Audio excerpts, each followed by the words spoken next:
तो देखिए आज का टॉपिक है हमारा non inertial frame of reference. ये सेकेंड लास्ट है, इसके बाद एक और होता है। तो बेसिकली ये टॉपिक हमने छोड़ क्यों दिया था, हमने इससे पहले पढ़ा था इनर्शियल फ्रेम ऑफ रेफरेंस। वो इसलिए छोड़ दिया था क्योंकि इसमें कुछ कॉन्सेप्ट्स आते हैं वो पहले सारी चीज़ पढ़ने के बाद ही आता, तो इसलिए मैं इसको सेकेंड लास्ट में पढ़ा रहा हूँ। इसके बाद बैंकिंग का भी क्वेश्चन है, बैंकिंग अप्रोच वगैरह जो होती हैं वो जो भी। तो बेसिकली इसमें non inertial frame of reference की जब हम बात करते हैं तो ये होता क्या है, तो इसके लिए हमने इनर्शियल फ्रेम ऑफ रेफरेंस आपको पढ़ाया था। इनर्शियल फ्रेम ऑफ रेफरेंस में क्या होता है बताइए। इसमें जो फ्रेम होता है जिसमें ऑब्जेक्ट रखा होता है वो क्या होता है, कांस्टेंट वेलोसिटी से मूव कर रहा होता है, या फिर वो क्या होता है आपका स्टैटिक कंडीशन में होता है। कहने का मतलब ये है कि जैसे यहाँ पे ये देखिए इस तरीके से ब्लॉक है, तो इस पे हम F फोर्स लगा रहे हैं बट ये भी मूव नहीं कर रहा, तो ये जो है स्टैटिक कंडीशन में है। तो कोई फ्रेम जिसमें ऑब्जेक्ट रखा हो वो या तो स्टैटिक कंडीशन में हो या फिर यूनिफॉर्म वेलोसिटी से चल रहा हो, वो आपका इनर्शियल फ्रेम ऑफ रेफरेंस होता है। बताया था मैंने ये आपको। तो यहाँ पे यही है। देखिए हमारा कहने का मतलब बस इतना है कि जब इनर्शियल फ्रेम ऑफ रेफरेंस की बात करते हैं तो उस केस में इनर्शियल फ्रेम ऑफ रेफरेंस की बात जब भी हम करते हैं तो उस केस में जो फ्रेम होता है आपका जिसमें ऑब्जेक्ट रखा होता है, जिस पर ऑब्जेक्ट रखा होता है, फ्रेम जो होता है या तो स्टैटिक कंडीशन में होता है या फिर क्या होता है ये यूनिफॉर्म एक्सेलरेशन नहीं होगा, यूनिफॉर्म वेलोसिटी होगा। यूनिफॉर्म वेलोसिटी होता है ऑफ फ्रेम। तो यूनिफॉर्म वेलोसिटी का क्या मतलब है, यूनिफॉर्म हमें पता है एक्सेलरेशन होता है change in velocity per unit time. तो वेलोसिटी यूनिफॉर्म मतलब कि चेंज नहीं हो रहा है, that means v2 minus v1 upon delta T जो है ये क्या हो जाएगा v minus v upon delta T and this equals to 0। Video में आ रहा है इतना? हाँ, तो इसका कहने का मतलब ये है कि देखिए जब वेलोसिटी में कोई चेंज नहीं हो रहा मतलब v2 और v1 दोनों सेम रहेगा, तो एक्सेलरेशन यहाँ पे क्या हो जाता है 0। तो ऐसे मीडियम, ऐसे रेफरेंस ऑफ फ्रेम जो कि या तो स्थिर हो स्टैटिक कंडीशन में हो या फिर वो अगर मूव कर रहे हो तो यूनिफॉर्म वेलोसिटी से कर रहे हो, दैट मीन्स कि उसकी वेलोसिटी में चेंज नहीं हो रहा हो। और वेलोसिटी में चेंज नहीं होने का क्या मतलब है कि इसमें एक्सेलरेशन क्या होना चाहिए, 0 होना चाहिए। ये चीज़ पहले हमने पढ़ाया था, रिवाइज करवा देता हूँ। तो ये होता है हमारा इनर्शियल फ्रेम ऑफ रेफरेंस। तो इसमें तो सब कुछ, इसका मतलब ये हुआ कि इसमें आप न्यूटन्स के लॉ लगा सकते हैं, Newton's law of motion, Newton's law of equation है ना, वो सारा इसमें लगा सकते हैं, ये वैलिड होता है। लेकिन अगर हमने जैसे ये कहा कि एक बस है, ठीक है, वो उस बस में कई सारे पैसेंजर्स बैठे हुए हैं, तो पैसेंजर्स किस में बैठे हैं, बस में बैठे हैं, तो बस एक रेफरेंस ऑफ फ्रेम हो गया। तो बस लगातार मूव कर रहा है विद एक्सेलरेशन ए, एक्सेलरेशन ए से कोई बस मूव कर रहा है, इसमें पैसेंजर्स इस तरीके से बैठे हुए हैं। तो अब यहाँ पे वेलोसिटी नहीं दे रहा है, यहाँ पे एक्सेलरेशन दे रहा है, दैट मीन्स कि बस जो है इनिशियल वेलोसिटी 0 से शुरू किया और फिर उसकी वेलोसिटी कंटिन्यूसली इंक्रीज हो रही है। तो ऐसे कंडीशन को हम बोलते हैं non inertial frame of reference. क्या कहने का मतलब है, कहने का मतलब ये है कि जब आपका फ्रेम जो है सर्टेन एक्सेलरेशन से मूव कर रहा है, वो फ्रेम जिसके अंदर कोई ऑब्जेक्ट रखा हुआ है वो फ्रेम अगर सर्टेन एक्सेलरेशन से, दैट मीन्स उसकी वेलोसिटी में चेंज हो रहा है, तो उस केस में ये जो फ्रेम आ जाता है that is called non inertial frame of reference. तो इसमें एक नया बहुत इंपॉर्टेंट कॉन्सेप्ट आ जाता है स्यूडो फोर्स। क्या होता है pseudo force, PACUDO, pseudo force. Basically ये स्यूडो फोर्स क्यों आता है, ये प्रकट होता है अपने आप से आप जब एक्सेलरेशन ए से इस फ्रेम को मूव करवाते हैं। तो बेसिकली इसमें आपको न्यूटन्स लॉ ऑफ मोशन जो है, न्यूटन्स लॉ ऑफ इक्वेशन जितने भी लगाने हैं, तो उसके लिए कोई भी जो ऑब्जेक्ट जिस पे आप फोर्स दिखाएंगे उस पर आपको अलग से opposite to the acceleration, acceleration जिस डायरेक्शन में है उसके अपोजिट में एक स्यूडो फोर्स दिखाएंगे, और स्यूडो फोर्स जो होगा वो उसकी वैल्यू हो जाती है mass of that object into acceleration, और एक्सेलरेशन किसका होगा, ये एक्सेलरेशन होगा आपका फ्रेम का एक्सेलरेशन, जिस फ्रेम में ऑब्जेक्ट रखा गया उसका एक्सेलरेशन होगा। और मास किसका होगा, मास जो ऑब्जेक्ट फ्रेम में रखा गया उस मास का ऑब्जेक्ट होगा, फ्रेम का नहीं होगा। हो सकता है उस फ्रेम में कई सारे ऑब्जेक्ट रखे हो, तो अगर हम किसी एक पर्टिकुलर पे फोर्स या टेंशन निकाल रहे हैं, कुछ भी निकाल रहे हैं, तो उस ऑब्जेक्ट का मास होगा और एक्सेलरेशन जो होगा वो किसका होगा, एक्सेलरेशन फ्रेम का होगा, जिस फ्रेम में बॉडी या फिर कोई ऑब्जेक्ट प्लेस्ड किया गया है। तो यहाँ पे आपको जब भी न्यूटन्स लॉ ऑफ इक्वेशन लगाने हैं कोई भी, तो वहाँ पे आपको एडिशनल स्यूडो फोर्स दिखाना पड़ेगा किसी सर्टेन ऑब्जेक्ट में। हर ऑब्जेक्ट का दिखाना, तो फ्री बॉडी डायग्राम आपको हर ऑब्जेक्ट का निकाल के, और हर ऑब्जेक्ट पे each and every object which has placed in a certain reference frame, उस पे आपको pseudo force in the opposite direction, वो अपोजिट डायरेक्शन, जैसे अगर मान लीजिए फ्रेम ऑफ रेफरेंस इधर जा रहा है तो इस ऑब्जेक्ट में हमें दिखाना है, तो इस पे स्यूडो फोर्स इधर हो जाएगा। कितना होगा, मास इनटू एक्सेलरेशन। ये मास किसका होगा, इस ऑब्जेक्ट का, ना कि इस पूरे का, और एक्सेलरेशन इसका। अभी हम क्वेश्चन करते हैं इस पे, ये question non inertial frame of reference का ही है। समझ में आ गया। इनर्शियल फ्रेम ऑफ रेफरेंस में क्या होता है, सारे न्यूटन्स लॉ ऑफ इक्वेशन जितने भी हैं वो आप लगा सकते हैं। इसमें कहने का मतलब ये है, जस्ट अ मिनट, क्वेश्चन में देख लो, इसमें आपका न्यूटन्स लॉ सारे आप वैलिड होते हैं।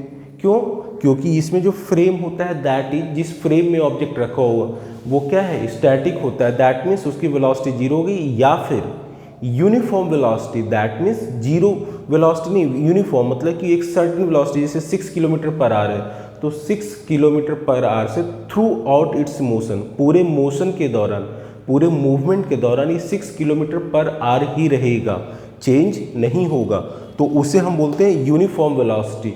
तो अगर फ्रेम या तो यूनिफॉर्म वेलोसिटी से मूव कर रहा हो, या फिर फ्रेम जो है वो static condition, that means stationary condition में हो, तो क्यों स्टेशनरी कंडीशन होगा, यूनिफॉर्म हो तो चेंज इन वेलोसिटी जीरो हो जाएगा, दैट मीन एक्सेलरेशन नहीं होगा। तो ऐसे केसेस में इनर्शियल फ्रेम ऑफ रेफरेंस आ जाता है, और इसके लिए आपका न्यूटन्स लॉ के सारे इक्वेशंस वैलिड हो जाते हैं। लेकिन नॉन इनर्शियल, जब रेफरेंस ऑफ फ्रेम जिसमें ऑब्जेक्ट रखे हैं वही मूव कर रहा है, बट अब वो मूव कर रहा है तो सर्टेन एक्सेलरेशन से मूव करेगा, वेलोसिटी से नहीं, वेलोसिटी से मूव करेगा, बट एक्सेलरेशन का मतलब क्या है कि उसमें वेलोसिटी में पॉजिटिव चेंज होता रहेगा। अभी 6 है, फिर 10 है, फिर 11 है, तो लगातार वेलोसिटी चेंज हो रहा है। और कैसा, 10 है और इनिशियली 6 था, तो 10 - 6 4, तो +4 का चेंज हुआ ना, तो यानी कि एक्सेलरेशन हो बॉडी में, तभी हम उसे बोलते हैं non inertial frame of reference.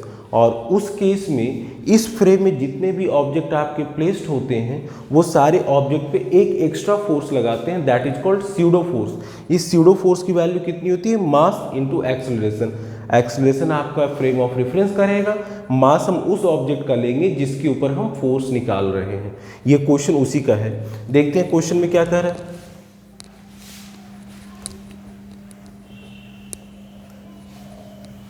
Question है आपका कि अ पुली, एक पुली है fix to the ceiling of an elevator, एक लिफ्ट है, एलिवेटर है, उसके छत से एक पुली को इस तरह से फिक्स कर दिया गया। ये पुली है आपका, दिस गोल सा, इसको लिफ्ट की छत पे, सीलिंग पे फिक्स कर दिया गया है।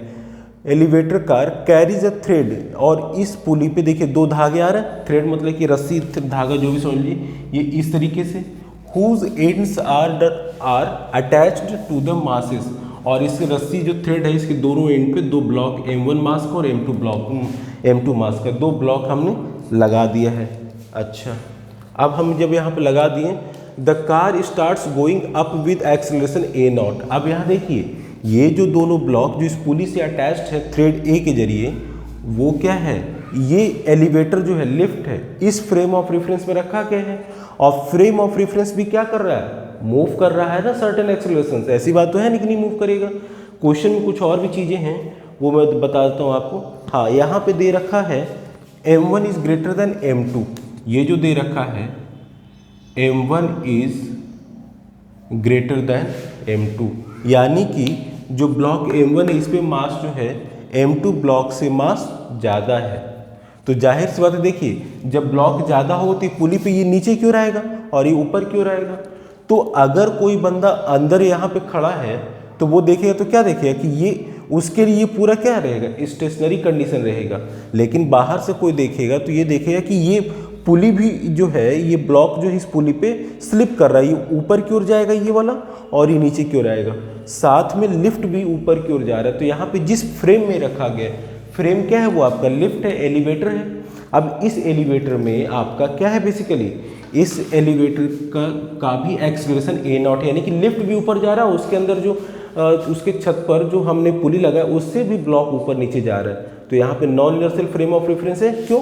क्योंकि जिस फ्रेम में रखा गया है ये दोनों ब्लॉक, वो भी एक्सेलरेशन से मूव कर रहा है। वेलोसिटी मतलब कि उसमें क्या हो रहा है, पॉजिटिव चेंज हो रहा है। तो अब यहाँ पे हम फ्री बॉडी डायग्राम बनाएंगे, और हमने आपको बताया था कि जब भी हम इनर्शियल फ्रेम ऑफ रेफरेंस लेते हैं तो उसमें एक एक्स्ट्रा स्यूडो फोर्स होता है। उस स्यूडो फोर्स का डायरेक्शन क्या होता है, opposite to the flow of frame of reference, यानी कि जो फ्रेम आपका जिस डायरेक्शन में एक्सेलरेट हो रहा है उसके अपोजिट डायरेक्शन में स्यूडो फोर्स लगेगा। ये याद कर लीजिए, किस पे, ऑब्जेक्ट पे।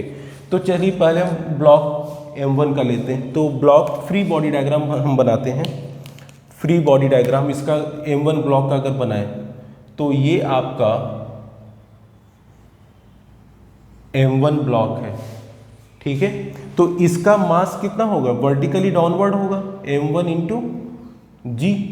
अच्छा, इस पे टेंशन कितना होगा, T होगा। हमेशा T ऊपर की ओर लिखिए है, क्यों, रस्सी ब्लॉक को किधर खींचना चाहेगा, ऊपर की ओर। ब्लॉक रस्सी को अपने वेट के कारण नीचे खींचेगा, लेकिन रस्सी पे क्या होगा, ये ब्लॉक पे क्या होगा, ब्लॉक पे रस्सी हमेशा ऊपर की ओर रखिएगा ना। तो टेंशन T हो गया। अब यहाँ पे चूंकि M1 जो है वो ग्रेटर है M2 से, दैट मीन्स ये भी सर्टेन एक्सेलरेशन होगा इसमें। मान लीजिए कि इसमें ये A1 है तो ऊपर की ओर जाएगा, तो ये नीचे की ओर उतनी ही एक्सेलरेशन से आएगा। तो यहाँ पे आपका ये जो होगा A1 एक्सेलरेशन से तो आएगा ही आएगा, लेकिन साथ में अब यहाँ पे एक स्यूडो फोर्स जनरेट होगा। मैंने कहा था जिस भी ऑब्जेक्ट पे आपको फोर्स फाइंड करना होता है उस पे एक एक्स्ट्रा फोर्स दिखाते हैं। In the case of non inertial frame of reference वो स्यूडो फोर्स होता है। तो अब यहाँ पे जब एलिवेटरी लिफ्ट ऊपर जा रहा है तो ब्लॉक किधर होगा, नीचे की ओर आएगा। तो नीचे की ओर आएगा तो, और इसमें अगर इसका नहीं, ये अगर ऊपर जा रहा है तो इस पर स्यूडो फोर्स नीचे की ओर लगेगा। सॉरी, मेरे कहने का ये मतलब था। तो यहाँ पे एक एक्स्ट्रा स्यूडो फोर्स हो जाएगा। मास मैंने बोला था उस ब्लॉक का ही लेंगे, उस ऑब्जेक्ट का ही जिस पे निकाला जा रहा है। तो ये हो जाएगा M1। अब यहाँ देखिए ये एलिवेटर लिफ्ट किधर जा रहा है, ऊपर A एक्सेलरेशन से, तो स्यूडो फोर्स किधर होगा, नीचे की ओर, M1 A0 हो जाएगा, ठीक है। तो यहाँ पे इजी समझ में आ गया। नेक्स्ट अब जैसे ब्लॉक सेकंड है, M2 ब्लॉक है। तो M2 ब्लॉक की अगर बात करें तो ये देखिए M2 ब्लॉक है, तो जाहिर सी बात है इस पे वेट जो होगा वर्टिकली डाउनवर्ड होगा, M2G। ये हो जाएगा आपका टेंशन T, ठीक है। और ये आपका एक्सेलरेशन A1 से ऊपर की ओर जा रहा था, क्योंकि हल्का था ये भारी था, तो दिस इज A1। साथ में इसमें स्यूडो फोर्स किधर लगेगा, नीचे की ओर लगेगा। तो ये हमने एक और लिखा M2 A0, इस एक्सेलरेशन को इसके साथ लिया। सारी चीज़ें हो गई। अब यहाँ पे देखिए बेसिकली क्या है, यहाँ पे जब आप करेंगे तो यहाँ समझिएगा T1 माइनस M1G इक्वल्स, देखिए T minus M1G plus M1 A0 होगा। ये किधर आ रहा है, बेसिकली नीचे की ओर आ रहा है। तो नीचे की ओर फोर्स कौन कौन सा है, ये ब्लॉक नीचे की ओर आ रहा है ना। तो यानी कि जब ब्लॉक नीचे की ओर आए तो नीचे की ओर जो फोर्स है वो ज़्यादा है और ऊपर वाला फोर्स कम है। तो कितना फर्क, देखिए नीचे की ओर आने वाला फोर्स कितना ज़्यादा है, M1G है प्लस M1 A0 है। ये हमारा वर्टिकली डाउनवर्ड फोर्स है। चूंकि ये ब्लॉक M1 नीचे की ओर आ रहा है, दैट मीन्स ये इफेक्टिव फोर्स होगा कितना, इससे सब्ट्रैक्ट कर देंगे -T, और दिस इक्वल्स टू कितना होगा आपका M1 A1। हाँ ठीक है। नेक्स्ट, अब ये जो ब्लॉक है आपका ऊपर जा रहा है, मतलब कि इसमें जो ऊपर वाला फोर्स है वो ज़्यादा इफेक्टिव है। कितना ज़्यादा है, जो नीचे वाला फोर्स वर्टिकली डाउनवर्ड उससे सब्ट्रैक्ट कर देंगे। तो इसके लिए हमारा इक्वेशन हो जाएगा, जब ऊपर जा रहा है तो कितने फोर्स है, T माइनस M2G, और M2 A0 भी नीचे की ओर है, तो M2 A0 this equals to कितने एक्सेलरेशन जा रहा है, M2 A1। देखिए अब इसमें आपका बेसिकली मैं क्या कहना चाह रहा हूँ, समझिएगा। यहाँ पे हम सारे न्यूटन्स लॉ लगा रहे हैं। बट हमने कहा था जब non inertial frame of reference आ जाता है तो नेट फोर्स में हम एक्स्ट्रा फोर्स ऐड कर देते, that is called pseudo force. क्यों? क्योंकि वो जो होता है अगर जितनी एक्सेलरेशन से आपका फ्रेम मूव करेगा उतने वो एक्सेलरेशन इसमें भी तो इफेक्टिव आएगा ना। तो इसलिए हमने देखिए कुछ नहीं किया, बस स्यूडो फोर्स और अपोजिट डायरेक्शन में अप्लाई करना है। तो स्यूडो फोर्स हमने देखिए अगर frame of reference A not से ऊपर की ओर जा रहा है तो इस पे स्यूडो फोर्स नीचे की ओर लगेगा, तो इसके साथ ही लगा दिया। इसमें भी स्यूडो फोर्स नीचे की ओर लगेगा opposite to the flow of reference, तो ये नीचे की ओर लग गया, बस काम हो गया। अब यहाँ पे इन दोनों इक्वेशन को सॉल्व कर लीजिएगा। ये एक इक्वेशन है, एक इक्वेशन ये है। तो जब आप सॉल्व करेंगे तो यहाँ पे मैं बता देता हूँ, आप सॉल्व करके लिख लीजिएगा। ये बेसिकली ये जो A1 है, दिस इज A1, इसकी वैल्यू क्या आएगी? तो आप सॉल्व कर लेंगे, मैं डायरेक्ट आंसर लिख दे रहा हूँ। A1 इक्वल्स टू हो जाएगा आपका M1 माइनस M2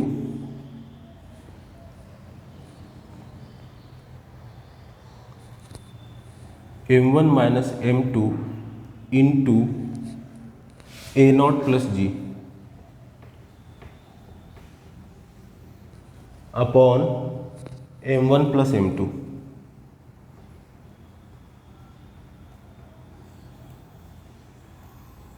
ये आपका एक्सेलरेशन हो जाएगा कौन सा? जिससे ब्लॉक लिफ्ट के अंदर, एलिवेटर के अंदर मूव कर रहा था। और अगर आपको नेट एक्सेलरेशन, अगर मान लो आपको पूछ ले एक्सेलरेशन आपसे पूछ रहा है, क्वेश्चन में है एक्सेलरेशन ऑफ M1 का एक्सेलरेशन क्वेश्चन था ये, बेसिकली हमने यहाँ पे लिखा नहीं था space communication. Acceleration of M1 with respect to elevator car. तो अब देखिए यहाँ पे acceleration of M1 with respect to car क्या हो जाएगा? बेसिकली A0 माइनस A1, ठीक है। तो ये वैल्यू यहाँ पे रख दीजिएगा, आपकी वैल्यू आ जाएगी। तो मैं इसका आंसर भी लिख दे रहा हूँ आपको। ये चीज़ पता है ना, जैसे हम ये लिखते हैं velocity of 2 with respect to 1 लिखते हैं ना, तो V1 माइनस V2 या V2 माइनस V1 करते हैं ना, तो वही चीज़ है यहाँ पे। तो इसलिए हमने A0 माइनस A1, आपको रिलेटिव वेलोसिटी पढ़ाया गया होगा, इसमें अभी नेक्स्ट टॉपिक में हम वो भी पढ़ा देंगे अगर नहीं हुआ है तो ये acceleration of car M1 with respect to एक कार, तो कार के रिस्पेक्ट में क्या होगा? तो ये होगा A0 माइनस A1। इस वैल्यू को रख लेंगे यहाँ पे, ये वैल्यू जब हम सब्ट्रैक्ट कर देंगे A1 की वैल्यू, तो मैं आंसर लिख दे रहा हूँ, आप कर लीजिएगा। 2A0 M2 वीडियो में आ रहा है, 2A0 M2 minus G times M1 minus M2 upon M1 plus M2। हाँ, ये बेसिकली क्वेश्चन नंबर सेकंड था आपका। ये जो था आपको, ये तो आपका फर्स्ट पार्ट था क्वेश्चन का, ये सेकंड पार्ट जो कि क्वेश्चन में पूछ रहा था, ठीक है। तो ये चीज़ें थी।